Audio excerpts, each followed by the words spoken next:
অনূর্ধ্ব-23 Asian Cup বাছাইয়ে বাংলাদেশের প্রাপ্তি জায়ান আহমেদ। দল ভালো না করলেও এই লেফট ব্যাক আশা জাগিয়েছেন, দ্রুতই ডাক পেতে পারেন জাতীয় দলে। জায়ান প্রস্তুত সেই চ্যালেঞ্জ নিতে। দারুণ পারফরমেন্সে ট্রায়ালের সুযোগ এসেছে ইউএসএর দ্বিতীয় সারির ক্লাব থেকে। তো অবশ্যই আমার জন্য তার জন্য ছিল কঠিন পরীক্ষা, নিজেকে প্রমাণের বড় মঞ্চ। এশিয়ান কাপ বাছাইয়ে দল সফল না হলেও স্পটলাইট ঠিকই নিজের করে নিয়েছেন জায়ান আহমেদ।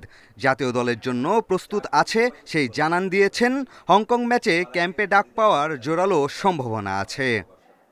যদি চান্সটা পাই, ইনশাল্লাহ I believe I am ready. আমি আমার ম্যাক্সিমাম এফর্ট দিব, এন্ড আই বিলিভ যে আমি রেডি আছি দেশ থেকে সার্ভ করতে।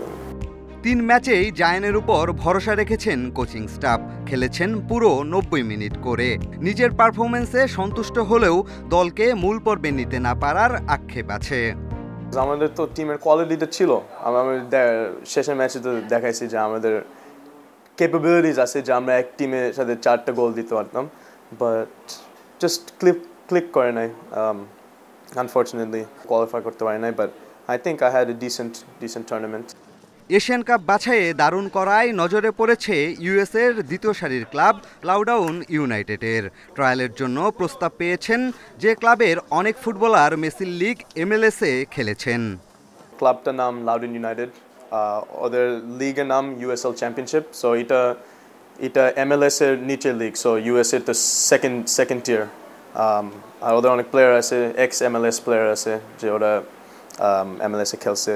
আর জাস্ট কথা হচ্ছে, টুর্নামেন্টটা ফলো করছে, আর আমাকে জিজ্ঞেস করছে ট্রেন করতে আসো, ট্রায়াল করতে আসো। অনূর্ধ্ব-23 দলের মিশন শেষে ব্যস্ততা নেই জায়ানের। ফিটনেস ঠিক রাখতে জিম করছেন, ব্যক্তিগত উদ্যোগে দ্রুতই শুরু করবেন অনুশীলন। পিয়াস সাহা, ইন্ডিপেন্ডেন্ট নিউজ, ঢাকা।